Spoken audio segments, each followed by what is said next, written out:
अच्छा यार, नेक्स्ट हम लोग ना ये रीनल ट्यूबुलर देखेंगे, रीनल ट्यूबुलर एसिडोसिस। तो इसकी 3 टाइप्स हैं, टाइप 1 है, 2 है, 3 4 है, सही है। और इनका मैंने आपको बताया था, इसमें क्या होता है कि किडनीज या तो हाइड्रोजन को लॉस नहीं, मतलब एक्सक्रीट नहीं कर पा रही होती, या फिर बाइकार्ब को एब्जॉर्ब नहीं कर पा रही होती। एज अ रिजल्ट क्या होता है कि बंदे में एसिडोसिस हो जाती है किडनीज की वजह से। तो इसके अंदर ना आप ये देखो, ये टाइप 2 है जिसमें पीसीटी इफेक्ट होती है, टाइप 1 में डीसीटी इफेक्ट होती है, और टाइप 4 में कोलेक्टिव इफेक्ट होती है। अब हम इसे कैसे याद करेंगे? इसको ना हम ऐसे करेंगे कि अच्छा, हम सिर्फ वो चीजें देखेंगे जो एमसीक्यू से रिलेटेड है, क्योंकि बहुत कॉमन ही है ये, ठीक है ना। और सिर्फ हमने एमसीक्यू के तक देखने हैं। इसमें पहले अपने याद रखना है 214, सॉरी 214, ठीक है, 214 214 214। क्यों 214? क्योंकि देखो पहले 2 पे पीसीटी, फिर 1 पे डीसीटी, फिर तो इसलिए 214 214 214। आपने इसके बाद चेक करने के पोटेशियम लेवल्स पे क्या इफेक्ट पड़ा है। आपने देखना है कैल्शियम लेवल्स, और जो किडनी नेफ्रोलिथियासिस है, नेफ्रोलिथियासिस है, उस पे क्या क्या क्या चेंजेस होती हैं इनमें। और दूसरा आगे यूरिन की पीएच, यूरिन की पीएच, सही है। तो ये अपने पास इनको हमने देखना है। अच्छा, सबसे पहले अपने पास आ गई potassium level in the blood. तो देखो 214 लो लो मोर, 214 लो मोर, ठीक है। तो ये अपने पास आ गया पोटेशियम लेवल्स इन सब के अंदर। कैल्शियम की बात करें, अच्छा इससे आगे ये सीन है कि देखो ये भी इवन नंबर है, ये भी इवन नंबर है, सिर्फ ये ओड नंबर है। तो यही सिर्फ ओड है, यही सिर्फ अजीब है। तो इसमें कैल्शियम लेवल्स यूरिन में नॉर्मल होता है, इसमें भी नॉर्मल होता है, और किडनी स्टोन्स बनने का खतरा नहीं होता, जबकि इसमें लेवल्स हाई होते हैं और स्टोन्स बनने का खतरा होता है। और पीएच की बात करें तो नॉर्मली यूरिन पीएच मतलब एसिडिक यूरिन है, नॉर्मली ये 5/5, इसका भी एसिडिक है, इसका ज्यादा होता है, इसका अल्कलाइन होता है, 5/5 से ज्यादा होती है पीएच यूरिन की। ये बात आपने याद रखनी है। उसके अलावा आपने याद रखनी है कि रखिए इधर देखो, ये ठीक है, लो मोर 214, कुछ ये बात आ गई। बाकी है ना, इसके साथ एक कौन सा सिंड्रोम आया था, फेनकोनी सिंड्रोम, फेनकोनी सिंड्रोम। उसमें क्या होता है कि वो विटामिन डी रेजिस्टेंट रिकेट्स कहते हैं इसे। मतलब इसमें ये होता है कि आप विटामिन डी दे भी दो ना, तब भी उसमें रिकेट्स हो जाते हैं।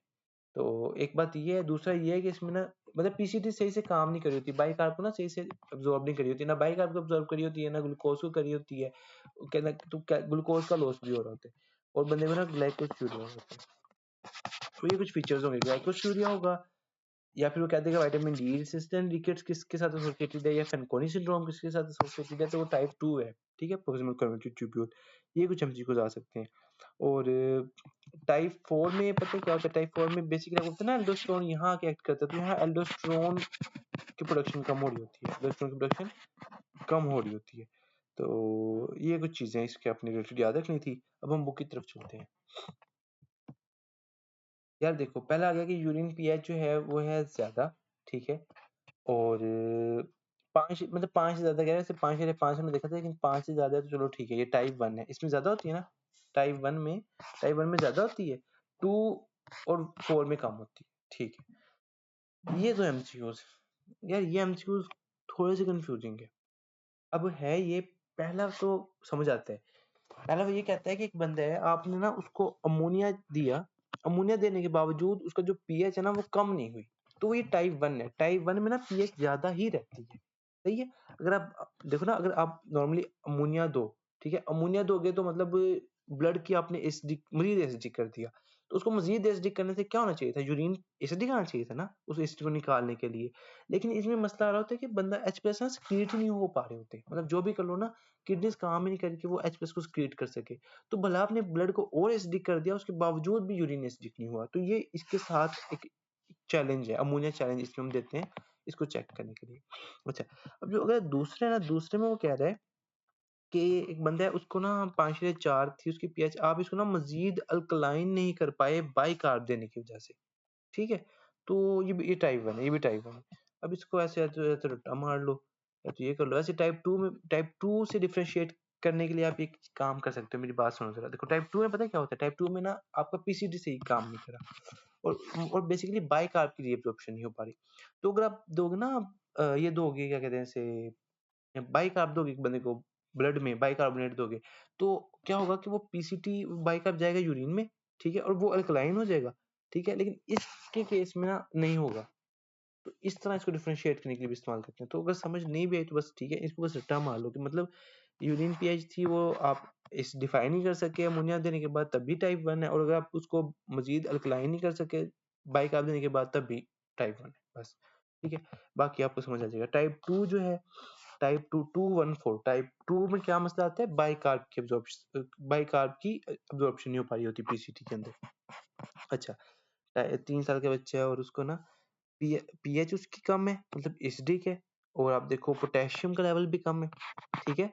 तो लो मोल मतलब पोटेशियम लेवल कम है, तो या तो 2 है या फिर 1 है। अच्छा खैर वो कहते हैं कि ये ना रीनल ट्यूबुलर एसिडोसिस है, ठीक है। इसी तरह का पेशेंट है, पोटेशियम लेवल कम है और आप देखो कि उसका एसिडिक है, तो ये भी रीनल ट्यूबुलर एसिडोसिस में हो सकता है। अच्छा एक्यूट, और देखो बच्चे भी छोटे-छोटे आएँगे, 3 माह का बच्चा, 4 माह का बच्चा, ठीक है। अच्छा acute tubular necrosis type 4, type 4 में क्या होता है, लो मोल, मतलब टाइप 4 में हाइपरकालेमिया होता है, ऐसे ही ना। विटामिन डी रेजिस्टेंट रिकेट्स को फैनकोनी सिंड्रोम में होता है, ठीक है। फैनकोनी सिंड्रोम में पीसीटी अफेक्टेड होता है और उसमें ग्लाइकोस्यूरिया होता है, ठीक है, और ग्लाइकोस्यूरिया होता है फैनकोनी सिंड्रोम में। अच्छा, अब ये कहते हैं क्रोमोसोमल ब्रेकेज सिंड्रोम्स, ये कुछ बीमारी हैं। इसमें क्या होता है कि नॉर्मली आपको पता है हमारे डीएनए वगैरह जो है उसमें कोई डिफेक्ट आ गया कहीं से, अगर ब्रेकडाउन होगी ना, तो डीएनए रिपेयर जीन्स होती हैं उसको ठीक कर देती हैं। लेकिन इन पेशेंट्स में क्या होता है कि जहाँ-जहाँ ब्रेकेज आते हैं ना, तो उसको ठीक नहीं कर पाती जो मतलब इनमें ना डीएनए रिपेयर जीन्स डिफेक्टिव होती हैं, तो वो ठीक नहीं कर पाती। तो इनका अगर आप क्रोमोसोम देखो ना तो ऐसे टूटा-टूटा, टूटा-फूटा सा होता है। तो इसलिए इसको कहते हैं क्रोमोसोम ब्रेकेज सिंड्रोम। बाकी एक्यूट ट्यूबुलर एसिडोसिस के अंदर हाइपोकालेमिया होते हैं। टाइप 2 और 4, 2 और 1 के अंदर। ठीक है, लेकिन जो टाइप 4 है ना उसके अंदर हाइपरकालेमिया होते हैं। लो मोल, ठीक है? ये यहाँ तक हो गया।